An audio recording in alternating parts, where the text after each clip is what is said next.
Hello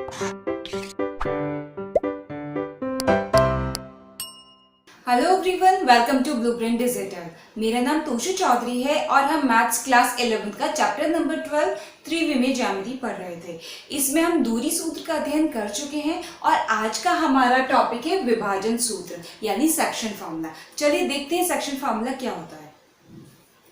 विभाजन सूत्र, यदि a जिसके कोऑर्डिनेट्स है x1 y1 z1 और b जिसके कोऑर्डिनेट्स है x2 y2 z2, यदि a और b दो बिंदु हैं त्रिविमीय ज्यामिति में और कोई रैंडम बिंदु p, ठीक है, जिसके कोऑर्डिनेट्स हैं x y z अननोन है, अज्ञात हैं, जिनकी वैल्यूज हमें फाइंड करनी है। यदि a और b दो बिंदु हों और उनको बिंदु p m अनुपात n के अनुपात में विभाजित करता हो तब, ठीक है, यानी a और b आपके पास दो बिंदु हैं और p इनको डिवाइड कर रहा है m और n के रेशियो में। a और b के अनुपात गिवन है, a और b के कोऑर्डिनेट्स गिवन है और m अनुपात n आपको गिवन है। तब आपको p के कोऑर्डिनेट्स फाइंड करने हैं, p के निर्देशांक फाइंड करने हैं। तो इसका फार्मूला है ये, x y z के मान क्या होंगे, ये यानी x की वैल्यू ये फर्स्ट वाली, y की सेकंड वाली और z की थर्ड वाली। ये है क्या, जैसे हमने लास्ट ईयर क्लास 10th में दूरी सूत्र और सेक्शन फार्मूला पढ़ा था, सेम वही यहाँ पर 3D ज्योमेट्री में है। तो क्या कहता है विभाजन सूत्र, x कोऑर्डिनेट क्या होगा, m x2 plus n x1 upon m plus n, ये हमारा x कोऑर्डिनेट है। y निर्देशांक कैसे निकलेगा, m y2 plus n y1 upon m plus n और z निर्देशांक m z2 plus n z1 upon m plus n, ठीक है, यानी x का मान ये रहा, y का मान ये रहा और z का मान ये रहा। यानी अगर आपको दो बिंदुओं के कोऑर्डिनेट्स पता है और बिंदु p उनको किस अनुपात में डिवाइड कर रहा है ये भी पता है, तो आप उस बिंदु p के निर्देशांक ज्ञात कर सकते हैं इस सूत्र से। ये तो था हमारा अंतर विभाजन। अंतर विभाजन यानी a और b को बिंदु p कहीं बीच में डिवाइड कर रहा है, a और b के कहीं बीच में स्थित है। लेकिन इसी में हमारा बाह्य विभाजन भी होता है। बाह्य विभाजन यानी बिंदु p a b के कहीं बीच में ना डिवाइड करके कहीं इधर या फिर कहीं इधर डिवाइड करता है। जैसे माना एक बिंदु a है और ये बिंदु b है, same coordinates x1 y1 z1 और x2 y2 z2। अगर बिंदु P इस AB को कहीं इधर जाके डिवाइड कर रहा है, ये देखिए, या फिर कहीं इधर डिवाइड कर रहा है ये, तब हम इसको बोलते हैं बाह्य विभाजन, कि बिंदु P AB को, रेखाखंड AB को बाह्य विभाजित कर रहा है। इस कंडीशन में कोऑर्डिनेट्स कैसे निकलते हैं, सिर्फ प्लस की जगह पर सब जगह पर माइनस आ जाता है, इतना सा डिफरेंस है। यदि बिंदु P AB को m अनुपात n के अनुपात में बाह्य विभाजित करता हो तब x y z के मान हो गए mx2 minus nx1 upon m minus n,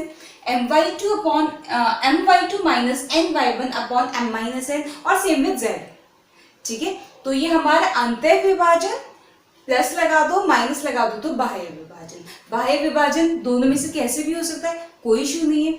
और हम ये आपको एक चीज और बता दूं, सपोज P बिंदु इधर लाई कर रहा है, P बिंदु B के राइट साइड में स्थित है और A के मेरे सेम कोऑर्डिनेट है x1 y1 z1 और B के भी वही निर्देशांक है x2 y2 z2, ठीक है, और P के निर्देशांक हमें निकालने हैं x y z और P AB को m अनुपात n के ही अनुपात में विभाजित कर रहा है। P AB को विभाजित कर रहा है। देखिए, जब P ने यहां पर विभाजित किया था AB को m और n के अनुपात में, तो m कौन से वाला डिस्टेंस था, m कौन से वाली दूरी थी, जो A से P के बीच की थी, ठीक है। तो यहां भी m कौन सी वाली दूरी होगी, ये A से P के बीच वाली, यहां से यहां तक की, ठीक है। और n कौन सा है, P और B के बीच वाली, तो n कहां से कहां तक होगा, ये होगा, ठीक है। हम ऐसे अज्यूम कर सकते हैं, हालांकि हमें सिर्फ ये रेशियो गिवन होता है, सिर्फ अनुपात होता है, ये वास्तविक मापें नहीं होती हैं, ठीक है, ये इसकी एक्चुअल वैल्यूज नहीं होती है m और n की, ये सिर्फ अनुपात है, ठीक है। लेकिन अगर हमारा 3:2 है, 3:2 है, तो 3 वाला अनुपात ये वाला होगा और 2 वाला ये वाला होगा। ठीक है, यहाँ पर बच्चे कंफ्यूज रहते हैं कि m इसको ले लेते हैं और n इसको ले लेते हैं। नहीं, a और p के बीच m और b और p के बीच n। सेम अगर मैं कहूं कि p इधर कहीं लाई कर रहा है, थोड़ा सा इधर मैंने कर लिया बिंदु A से, ये बिंदु B है, इसके सेम निर्देशांक x1, y1, z1 और इसके सेम निर्देशांक x2, y2, z2, इसके सेम निर्देशांक x, y, z। फिर मैं वही बोलूं कि P AB को M और N के अनुपात में विभाजित कर रहा है। AB को किसको कर रहा है? P AB को कर रहा है, तो P से A के बीच की जो डिस्टेंस होगी वो M होगी और P से B के बीच की जो डिस्टेंस होगी वो N होगी। मतलब इस तरीके से आप उनको शो करेंगे। ठीक है, ध्यान रखें कि ये एक्चुअल डिस्टेंस नहीं है, तो ये वाला पार्ट हो जाएगा M, ये जो छोटा सा पार्ट है, ठीक है, और ये हो जाएगा P और B के बीच का N हो जाएगा, ये यहां से यहां तक का पूरा पार्ट ही N हो जाएगा। ठीक है, तो आपको ये पता होना चाहिए कि M और N क्या है। ठीक है, तो यहाँ पर M और N बहुत सिंपल थे, अंत्य विभाजन में साफ समझ आता है, बाह्य विभाजन में थोड़ा सा आपको ध्यान रखना होता है इस चीज के लिए। ठीक है, M मेरा A से P तक वाला पार्ट पूरा और N ये वाला। ठीक है, और अगर P इधर की तरफ स्थित है तो M ये वाला, N ये वाला। ठीक है, जैसे मैं इसको बोल सकती हूँ कि P AB को 1:3 के अनुपात में विभाजित कर रहा है, तो ये वाली डिस्टेंस अगर 1 हो गई तो ये वाली डिस्टेंस हमारी 3 हो जाएगी। नेक्स्ट इसी का एक सब पॉइंट और भी है, यदि P AB का मध्य बिंदु हो, मध्य बिंदु मतलब अंत्य विभाजन है, बाह्य विभाजन में ये चीज पॉसिबल नहीं है। ठीक है, P AB के बिल्कुल बीच में स्थित होगा, तो इस कंडीशन में M और N जो मेरे अनुपात है वो बराबर बराबर हो जाएंगे। ये डिस्टेंस 2 तो ये भी 2, ये 3 तो ये भी 3, ये x तो ये भी x, लेकिन अनुपात क्या रहेगा? वही 1:1 का, यानी हम n की जगह पर भी 1 लेकर चलेंगे और n की जगह पर भी 1 लेकर चलेंगे। ठीक है, तो जब आप हमारी ओरिजिनल कंडीशन में, इस वाले ओरिजिनल फॉर्मूले में m और n की जगह पर 1 और 1 रखेंगे तो यहां मिलेगा आपको x2 प्लस x1/2, यानी x1 प्लस x2/2। ठीक है, यहीं से क्रिएट हो जाएगा y1 प्लस y2/2 और यहीं से क्रिएट हो जाएगा z1 प्लस z2/2। ठीक है, तो विभाजन सूत्र में हमने ये 3 चीजें पढ़ी हैं कि P, कोई भी बिंदु P किसी रेखाखंड AB को अंत्य विभाजित करता है तो क्या फॉर्मूला है, बाह्य विभाजित करता है तो क्या फॉर्मूला है, और अगर मध्य बिंदु हो, P AB का मध्य बिंदु हो तो उसके कोऑर्डिनेट्स कैसे निकालते हैं। विभाजन सूत्र के ऊपर क्वेश्चन देखिए, ये NCERT का उदाहरण नंबर 7 है। बिंदुओं 1, -2, 3 और 3, 4, -5 को मिलाने से बने रेखाखंड को अनुपात 2:3 में अंतर तथा बाह्य विभाजित करने वाले बिंदु के निर्देशांक ज्ञात कीजिए। आपको 2 बिंदु गिवन है, एक ये बिंदु और एक ये बिंदु, जैसे हमने A और B लिए थे, x1, y1, z1 और x2, y2, z2, और उनको मिलाने से जो रेखाखंड बन रहा है, मैं ये ले लेती हूँ 2 बिंदु, फॉर एग्जांपल A और B जो गिवन है। ठीक है, A और B मैंने अपने पास से माने, निर्देशांक लिख देती हूँ, इसके 1, -2, 3 और इसके 3, 4, -5। इन दोनों बिंदुओं को मिलाने से बने रेखाखंड को अनुपात 2:3 में अंतर बाह्य विभाजित करने वाले बिंदु के निर्देशांक बताने। पहले मैं अंतर विभाजन की बात कर रही हूँ क्योंकि दोनों के लिए फॉर्मूले अलग अलग लगेंगे। ठीक है, तो चलिए x1, y1, z1 ये ले लीजिए आप, 1, -2, 3 और x2, y2, z2 ये ले लीजिए आप 3, 4, -5। दोनों मैंने मान लिया। ठीक है, x1, y1, z1, x2, y2, z2, क्योंकि हमने थ्योरी में भी कुछ इसी तरीके से शुरुआत की थी। ठीक है, बिंदु P यहाँ ले लेते हैं हम, बिंदु P जिसके कोऑर्डिनेट्स मुझे निकालने हैं, इसके निर्देशांक x, y, z ले लेते हैं।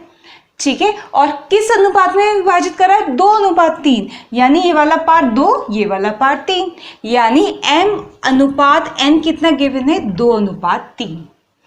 ठीक है, इसके बाद बिंदु के निर्देशांक निकालने हैं, पी के निर्देशांक निकालने, जस्ट फॉर्मूला अप्लाई कीजिए और निर्देशांक निकाल दीजिए। क्या है? पी एक्स वाई जेड कैसे मिलेगा? mx2 plus nx1 upon m plus n, my2 plus ny1 upon m plus n, mz2 plus nz1 upon m plus n। ये है अंतः बिंदु का निर्देशांक। ठीक है, अंतः बिंदु अंतः विभाजन करने वाले बिंदु का निर्देशांक। ठीक है, चलिए वैल्यूज रख दीजिए।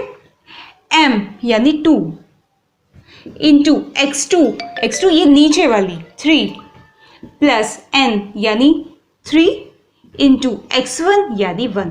वैल्यूज ध्यान से रखिएगा। m plus n 2 plus 3 5, my2 2 into y2 यानी 4 प्लस n 3 इंटू y1 यानी -2 अपॉन m प्लस n यानी 5। Same with here mz2 2 into z2 यानी -5 प्लस n 3 इंटू z1 यानी 3 अपॉन m प्लस n। मैंने सारे के सारे मान उठाकर इसमें रख दिए, इसको हल कर लीजिए। 2 3 जा 6 7 8 9 अपॉन 5। ठीक है, 2 4 जा 8 -6 यानी 2 अपॉन 5, -10 प्लस 9 यानी -1 अपॉन 5। ये बिंदु P के निर्देशांक आ गए जब बिंदु P अंतः विभाजित करता है। बिल्कुल ऐसे ही, ठीक है, ये अंतः विभाजन वाले आ गए हैं ना, जब अंतः विभाजन करता है। बाह्य विभाजन के लिए भी मैं साथ के साथ कैलकुलेट कर दे रही हूं। अगर बिंदु P बाह्य विभाजित करता है तब निर्देशांक क्या हो जाएंगे? सिर्फ यहाँ प्लस की जगह पर माइनस आ जाएगा सब जगह पर। ठीक है, तो हम लोग क्या करने वाले हैं, मैं डायरेक्ट फॉर्मूला ना लिख के ये वाली वैल्यूज लिख दे रही हूँ। ठीक है, ये वाली वैल्यूज लिख दे रही हूँ, समझिएगा। बस यहाँ पर प्लस की जगह पर, तीनों जगह पर मैं माइनस करूंगी और m माइनस n यानी 2 -3 यानी नीचे -1 करूंगी 5 के प्लेस पर। ठीक है, दोनों काम मैं एक साथ करने जा रही हूँ, ध्यान दीजिएगा। 2 इंटू 3 6 -3 अपॉन -1, 2 4 जा 8 -6 माइनस हो जाएगा प्लस अपॉन -1, और तीसरा हो गया -10 -9 अपॉन -1। ठीक है, कितनी हो गई वैल्यूज? 3 अपॉन -1 यानी -3। इधर आ गया 14 माइनस का, और इधर माइनस से माइनस कैंसिल होकर आ जाएगा 19।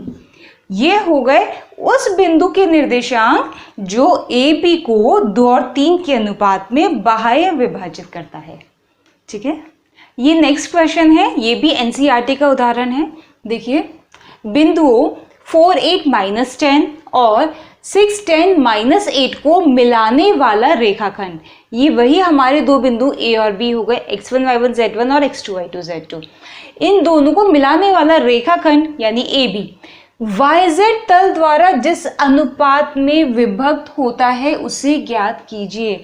इस बार आपको ये नहीं दिया हुआ कि इस रेखाखंड को कोई बिंदु विभक्त कर रहा है ना। सपोज मैंने यहाँ पर ले लिया बिंदु 4 8 -10, इसको मैंने A का नाम दे दिया, और दूसरा बिंदु मैंने यहाँ ले लिया जिसको मैंने B का नाम दे दिया। ठीक है, तो इन दोनों बिंदुओं को मिलाने वाला रेखाखंड YZ तल द्वारा किसी अनुपात में विभक्त होता है, ना कि किसी बिंदु द्वारा। लेकिन आप जरा ध्यान से सोचिए कि ये रेखाखंड है, ठीक है, इसको कोई प्लेन इंटरसेक्ट कर रहा है तो वो किसी पॉइंट पर ही करेगा। ठीक है, किसी रेखा को, जैसे ये कोई रेखा है, आप कोई एक प्लेन बना दीजिए, वो उसको किसी बिंदु पर ही इंटरसेक्ट करेगा। ठीक है। तो YZ प्लेन यानी YZ तल भी जब इसको प्रतिच्छेद करेगा तो वो भी किसी बिंदु पर ही करेगा। हमने मान लिया कि वो जिस बिंदु पर प्रतिच्छेद कर रहा है उसके कोऑर्डिनेट्स XYZ हैं और वो बिंदु हमने P ले लिया, ठीक है। तो आपने क्या करना है, YZ तल द्वारा जिस अनुपात में विभक्त होता है उसे ज्ञात कीजिए, यानी हमें अल्टीमेटली वही पॉइंट XYZ ज्ञात करना है जो हम अभी तक कर रहे थे। लेकिन यहाँ पर अनुपात गिवन नहीं है, ठीक है, यहाँ पर अनुपात गिवन नहीं है, बट उसके लिए आपको कुछ ना कुछ गिवन होगा ताकि आप वो अनुपात निकाल सकें, या कुछ ऐसा गिवन होगा कि बिना अनुपात के आप ये पॉइंट निकाल सकें, ठीक है। चलिए, मैंने मान लिया कि जो बिंदु P है वो AB रेखाखंड को M और N के अनुपात में विभाजित कर रहा है, क्योंकि अभी मेरे पास अनुपात नहीं है तो हमने M और N ले लिए। ऑलराइट, तो चलिए शुरू करते हैं। तो इसके कोऑर्डिनेट्स कितने हो जाएंगे, x y z का मान कितना हो जाएगा, वही mx2 plus nx1 upon m plus n, my2 plus ny1 upon m plus n और mz2 plus nz1 upon m plus n, ठीक है। अब हमें यहाँ पर x1 y1 x2 y2 x1 x2 y1 y2 और z1 z2 के मान पता है ये और ये, बट m और n के नहीं पता। तो जिनके मान पता है उनको आप रख दीजिए, ठीक है। चलिए, x2 x1 ये रहा 6, ठीक है, 6m, x1 ये रहा 4n upon m plus n। इधर क्या है, y2 ये रहा 10m और y1 ये रहा 8 plus 8n upon m plus n। Similarly z2 ये रहा -8 माइनस 8m और z1 रहा -10 minus 10n upon m plus n। ये मेरे बिंदु P के निर्देशांक होगा XYZ, ठीक है। अच्छा, ये जो बिंदु P है ना, ये तल YZ पर है, क्योंकि ये वाला तल इंटरसेक्ट कर रहा है ना, यानी ये जो बिंदु P है ये YZ समतल पर है, ठीक है। और YZ समतल की क्या स्पेशलिटी होती है कि उसमें हमेशा x निर्देशांक 0 होता है, ठीक है। जब भी हम YZ प्लेन की बात करेंगे, मैंने मान लिया कि ये आपका x अक्ष है और ये आपका y अक्ष है और ये आपका z अक्ष है, ठीक है। YZ प्लेन की बात करें तो एक काम कर लेते हैं, यहाँ पर हम y ले लेते हैं और यहाँ पर z ले लेते हैं और x हम इसको ले लेते हैं, ताकि ये प्लेन जो मेरे पास बना हुआ है ना उसको मैंने YZ तल बना लिया ताकि आपको इजीली समझ आए, ठीक है। अब अगर मैं इस वाले समतल की बात करती हूँ ना, इस बोर्ड की बात करती हूँ, YZ तल की बात करती हूँ, तो यहाँ पर x की कोई वैल्यू है ही नहीं। इस पूरे पर x की वैल्यू 0 है, क्योंकि x की वैल्यू कब पड़ेगी, जब आप x अक्ष पर आगे की तरफ आओगे या पीछे की तरफ जाओगे, बोर्ड के पीछे की साइड, ठीक है। लेकिन इस वाले पूरे समतल पर तो x की वैल्यू 0 है, ठीक है। बिल्कुल उसी तरीके का प्रोसेस है ये जैसे हमारा 2D कोऑर्डिनेट ज्योमेट्री में होता है। 2D कोऑर्डिनेट ज्योमेट्री में क्या होता है कि ये x अक्ष हो गया, ये y अक्ष हो गया, और अगर आप x अक्ष पर आगे बढ़ रहे हो, ठीक है, तो आपका y कोऑर्डिनेट तो 0 ही रहेगा ना, क्योंकि y तो यहाँ जाके बढ़ रहा है, यहाँ जाकर बढ़ रहा है, लेकिन आप x अक्ष पर बढ़ रहे हो, x अक्ष पर y कोऑर्डिनेट 0, y अक्ष पर x coordinate 0। Similarly 3D geometry में x y समतल पर z कोऑर्डिनेट 0 होता है, y z समतल पर x कोऑर्डिनेट 0 होता है, और x और कौन सा बच गया हमारा, z x समतल पर y इक्वल्स टू 0 होता है, ठीक है। हम ऑलरेडी पढ़ भी चुके हैं सारी चीजें, यहाँ पर सिर्फ अप्लाई कर रहे हैं, ठीक है। तो चलिए, मैं क्या कह रही थी कि ये वाला पॉइंट YZ समतल पर स्थित है, तो यहाँ पर x कोऑर्डिनेट 0 होगा। तो मुझे एक मान तो पहले ही पता चल गया, आपको बिंदु P के निर्देशांक निकालने हैं ना, तो निर्देशांक में बजाय XYZ के 0YZ क्यों ना मानूं, ठीक है, क्योंकि मुझे एक मान तो ऑलरेडी पता है, छिपा हुआ है हमारे क्वेश्चन में, इसी का हम फायदा उठाएंगे, ठीक है। हम क्या कर रहे हैं, 0YZ का मान ये हो गया, ठीक है, 0YZ का मान ये हो गया। अगर मैं दोनों साइड के निर्देशांकों को, पॉइंट्स को कंपेयर करूंगी, इनकी तुलना करूंगी, तो 0 इसके बराबर है, y इसके बराबर है और z इसके बराबर है, ठीक है। लेकिन मैं y और z का यूज़ नहीं करूँगी, उससे मेरे m और n के मान नहीं निकलेंगे। मैं यहाँ पर तुलना करूँगी x कोऑर्डिनेट्स की, ये पहला निर्देशांक और इस पहले निर्देशांक की, ठीक है भाई। जब ये पॉइंट इस पॉइंट के बराबर है तो इसके सारे निर्देशांक उसके सारे निर्देशांकों के बराबर होंगे, तो इसका x निर्देशांक इसके x निर्देशांक के बराबर होगा। ये वाली चीज़ हम लिख सकते हैं यहाँ से। m प्लस n को उठाकर इधर ले आइए, 0 हो जाएगा। कितना बचेगा? 6m plus 4n equals to 0। थोड़ा सिंप्लीफाई कर लीजिए, 6m बराबर -4n, n को नीचे ले आइए, m upon n equals to -4/6। थोड़ा और कर लीजिए तो m और n का अनुपात आ जाएगा आपके पास -2/3, ठीक है। आप यहाँ m का मान, एक्चुअली यही मैंने क्या किया, ये जो आपको गिवन था ना, ये आपको इसीलिए गिवन था ताकि आप m और n का अनुपात निकाल सकें, ठीक है। और हमने m और n का अनुपात निकाल लिया। अब m की वैल्यू -2 और n की वैल्यू 3 लें, या m की वैल्यू 2 और n की वैल्यू -3 लें, ठीक है। मतलब कि आप इसको कैसे देख सकते हो, आपके पास ये कंफ्यूजन नहीं होनी चाहिए कि आप इसको ऐसे लो या फिर आप इसको ऐसे लो, कि आप इसको कैसे लो। आप इसको दोनों सिचुएशन में से कैसे भी ले सकते हो, आंसर सेम आना है, ठीक है। चलिए m और n की वैल्यूज उठाकर इसमें रख दीजिए, आपका पॉइंट आ जाएगा।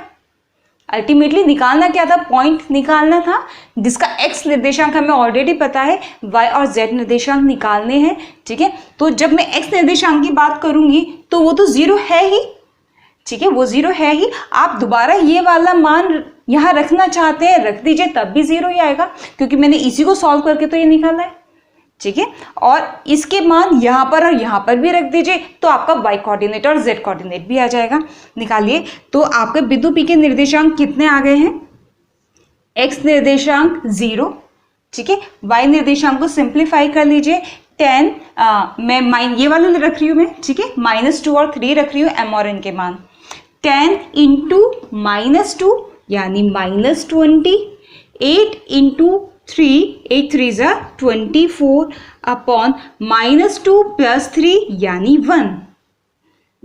z -8 और -2, -8 इंटू -2 16 प्लस -10 इंटू 3 -30, तो ये आ जाएगा -30 अपॉन नीचे वही आएगा 1। सिंप्लीफाई कर लीजिए, कितने आगे कोऑर्डिनेट्स? 0, यहाँ से आ गया आपका 4 और यहाँ से आ गया आपका -14, ठीक है। तो ये आ गए आपके बिंदु P के निर्देशांक। ऑलराइट, इसी तरीके से ना, जब आपको अगर ये तो रेखाखंड YZ तल द्वारा प्रतिच्छेद हो रहा था, अगर आपके पास यहाँ YZ की प्लेस पर XZ समतल होता कि XZ समतल द्वारा प्रतिच्छेद हो रहा है, तो आप ना y बराबर 0 ले लेते, ठीक है। y बराबर फिर आप यहाँ 0 ले लेते, उस कंडीशन में हमारे कोऑर्डिनेट्स हो जाते x 0 z, उस कंडीशन में हमारे कोऑर्डिनेट्स ये हो जाते। और उस कंडीशन में हमारे m1 और n की वैल्यू कैसे निकलती? इसके y और इसके y कोऑर्डिनेट्स को कंपेयर करके, ठीक है। तो अगर m और n की वैल्यूज नहीं गिवन है तो उनको निकालने के लिए क्वेश्चन में कुछ हिडन चीज आपको दी होती है, जो अगर आपने कैच कर ली तो m और n के बाद निकल जाएंगे। एक चीज और है इस क्वेश्चन में, इसमें कहा गया था कि इन दोनों बिंदुओं को मिलाने वाला रेखाखंड YZ तल द्वारा जिस अनुपात में विभक्त होता है उसे ज्ञात कीजिए।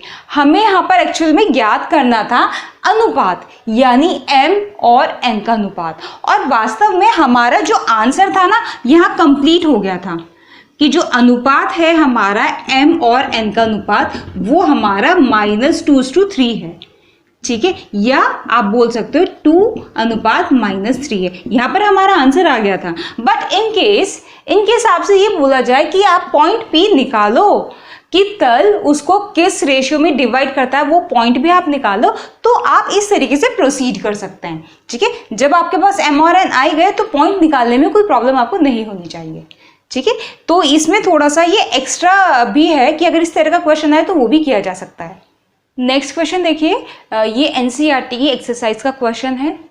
दिया गया है कि बिंदु P, Q और R सररेख हैं, यानी ये तीन बिंदु जिनके कोऑर्डिनेट्स आपको गिवन है, ये तीनों कोलिनियर हैं, सररेख हैं। वह अनुपात ज्ञात कीजिए जिसमें Q PR को विभाजित करता है।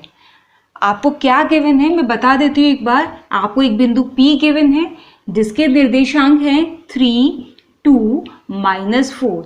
एक Q गिवन है जिसके निर्देशांक हैं 5, 4, -6 और एक बिंदु R गिवन है जिसके निर्देशांक हैं 9, 8, -10 और ये तीनों बिंदु संरेख हैं, यानी एक ही रेखा पर स्थित हैं। ठीक है, पहली लाइन समझ आ गई। ठीक है, दिया गया है कि बिंदु P, Q और R संरेख हैं, इस तरीके से है। वह अनुपात ज्ञात कीजिए, हमें वो अनुपात निकालना है जिसमें Q यानी ये वाला पॉइंट PR को विभाजित कर रहा है। ठीक है, तो हमें वो अनुपात निकालने M और N जिसमें ये वाला बिंदु PR को विभाजित कर रहा है।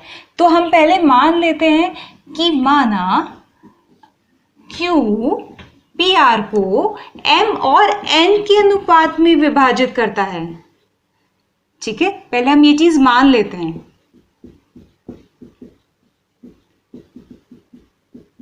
विभाजित करता है। ठीक है, अब जैसे हमने अपने पहले वाले क्वेश्चन में M और N के अनुपात निकाले थे, बिल्कुल वही काम हम यहाँ भी करेंगे, क्योंकि हमें x1 y1 z1 पता है और x2 y2 z2 पता है और x y z भी पता है। उस बिंदु के निर्देशांक भी पता है जो विभाजित कर रहा है रेखाखंड को, और हमें क्या नहीं पता, ये M और N हमें नहीं पता। ठीक है, तो चलिए हम अपना सेक्शन फॉर्मूला लगाते हैं।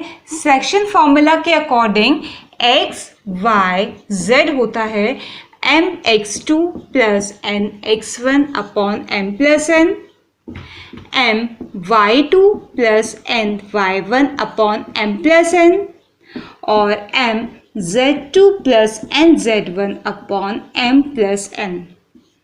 यहाँ पर हमें x1 x2 y1 y2 z1 z2 के मान पता है, साथ ही साथ x y z के मान भी हमें पता है। सारी वैल्यूज रख दीजिए m और n को छोड़ के। x y z की प्लेस पर आएगा 5, 4, -x। इधर mx2 यानी 9,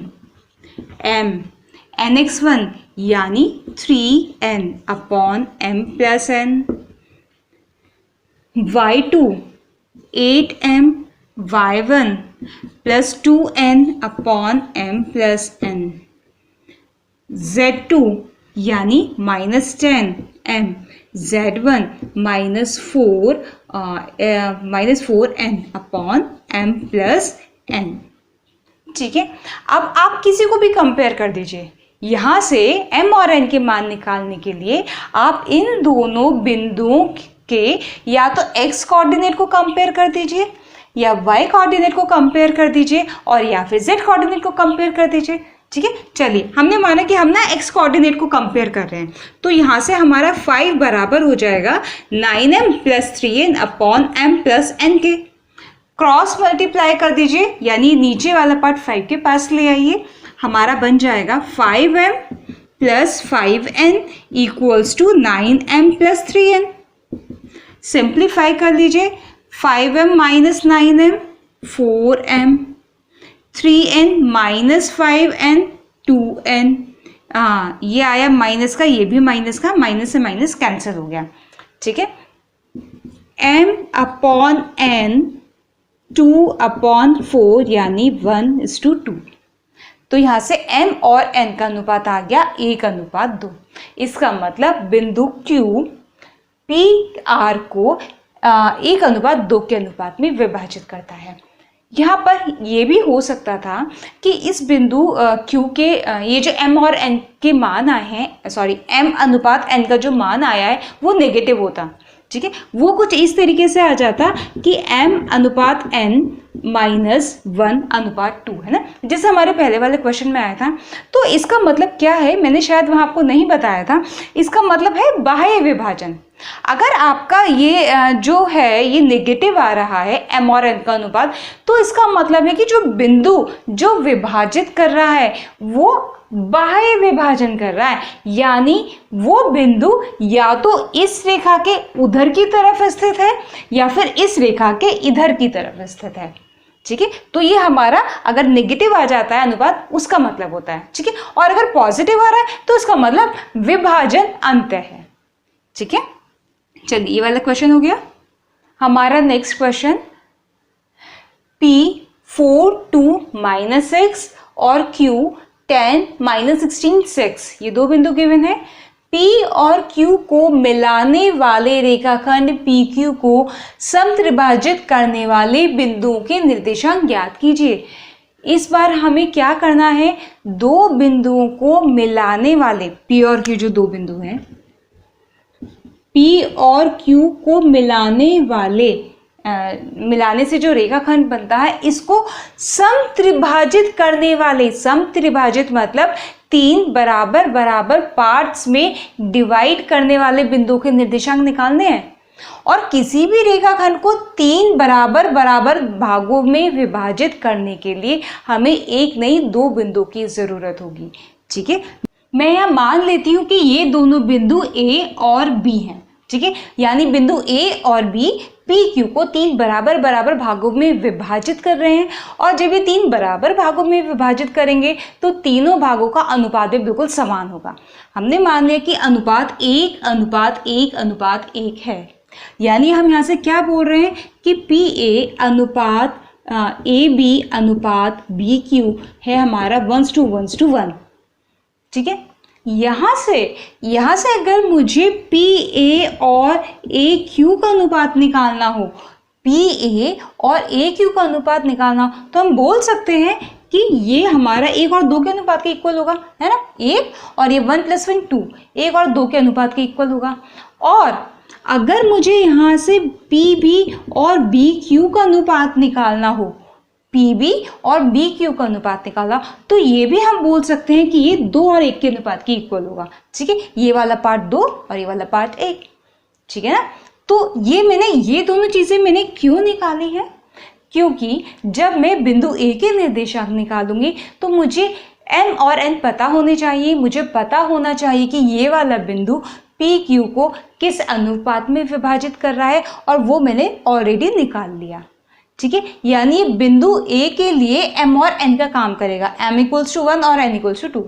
ठीक है, सिमिलरली जब मैं ये निकालूंगी कि बिंदु B PQ को किस अनुपात में विभाजित कर रहा है, तो मुझे PB अनुपात BQ चाहिएगा, इसलिए वो मैंने पहले ही निकाल लिया। यानी बिंदु Q के लिए मैंने M और N के मान पहले ही निकाल कर रख लिए हैं, और साथ में x1 y1 z1 और x2 y2 z2 हमारे पास है ही, क्योंकि P और Q के निर्देशांक गिवन है। ठीक है, मैं यहाँ पर लिख लेती हूँ x1 y1 z1 ये गिवन है 4(2)-6, और x2 y2 z2 ये गिवन है 10(-16) और 6। ठीक है, जब मुझे बिंदु A के निर्देशांक निकालने हैं तो इसके लिए M और N किसके इक्वल होंगे, ये रहे 1:2। ठीक है, 1:2 के इक्वल होगा, यानी M के लिए मैं 1 और N के लिए मैं 2 रखूंगी। फॉर्मूला लगाइए और A बिंदु के निर्देशांक निकाल दीजिए। mx2 + nx1/m + n, my2 + ny1/m + n, और mz2 + nz1/m + n। ठीक है, मैंने फॉर्मूला अप्लाई कर दिया। बिंदु A के निर्देशांक निकालने के लिए सारी चीज़ें अवेलेबल हैं, M और N के मान भी हैं, x1 y1 z1 भी हैं, और x2 y2 z2 भी हैं। सारी वैल्यूज़ यहाँ से उठाकर इसमें रख दीजिए, आपके बिंदु A के निर्देशांक आ जाएंगे। ठीक है, चलिए शुरू करते हैं। M यानी 1 × x2 यानी 10 + n × x1 यानी 4/m + n 1 + 2 3। Same with y, M y2 minus 16 plus n y1 into 2 upon m plus n, और z के लिए m into z2 plus n into z1 upon m plus n। Simplify कर लीजिए, 10 plus 4 to ज़ा 8, 18 upon 3 minus 16 plus 4 यानी minus 12 upon 3, 6 minus 12 यानी minus 6 upon 3, that is ये हो गया 6 माइनस 4 और माइनस 2। ये आ गए हमारे बिंदु ए के निर्देशांक। ठीक है, जिस तरीके से बिंदु ए के निर्देशांक निकालने बिल्कुल ऐसे ही हम बिंदु बी के निर्देशांक निकालेंगे। x1 y1 z1 और x2 y2 z2 सेम रहेंगे यही वाले, और m और n का जो अनुपात है वो ये आ जाएगा। जो पहले हमारा 1:2 था, अब वो b के लिए क्या हो जाएगा, m/n हमारा 2:1 हो जाएगा। ठीक है, तो निर्देशांक कैसे निकल जाएंगे, b के निर्देशांक, फॉर्मूला लगाइए, वैल्यूज रखिए, आंसर निकाल दीजिए। अब मैं ना दोबारा सारा ना यहाँ पर ये फॉर्मूला नहीं लिखूंगी, ये वाला नहीं लिखूंगी मैं। ठीक है, मैं सीधा ये वाली लाइन लिखूंगी जिसमें मुझे कितना क्या करना है, m और n इंटरचेंज करने हैं बस सब में, बाकी सारी वैल्यू सेम है। तो मैं इसका फ़ायदा यहाँ पर उठा सकती हूँ अपने काम को जल्दी करने के लिए। चलिए, m x2 plus n x1 upon m plus n। ठीक है, यहाँ 2 कर दिया और यहाँ 1 कर दिया। y के लिए m into minus 16 plus n into 2 upon m plus n। z के लिए 2 into 6 plus 1 into minus 6 upon m plus n। ठीक है, लेकिन मिस्टेक ना हो इस चीज़ का आप ध्यान रखिएगा, 2 1 हो गया और ये 2 1 हो गया अपॉन 3। सिंप्लीफाई कर लीजिए, 20 plus 4 24 upon 3, minus 32 plus 2 minus 30 upon 3, 12 minus 6 6 upon 3 यानी 8, ये आ गया माइनस 10 और ये आ गया 2। 8 माइनस 10 2, ये आ गए हमारे बिंदु बी के निर्देशांक। तो हम उन दो बिंदु के निर्देशांक निकाल चुके हैं जो रेखाखंड PQ को समत्रिभाजित कर रहे हैं। बच्चों, हमने आज 3D ज्योमेट्री में विभाजन सूत्र यानी सेक्शन फार्मूले कवर किए। अपने नेक्स्ट सेशन में हम इसी अध्याय से रिलेटेड कुछ मिसलेनियस क्वेश्चंस कवर करेंगे, जो हमारा इस चैप्टर का लास्ट वीडियो होगा। बच्चों, अगर आपको आज का वीडियो अच्छा लगा हो और समझ आया हो तो do hit a like and subscribe to our channel. मिलते हैं नेक्स्ट वीडियो में, बाय बाय।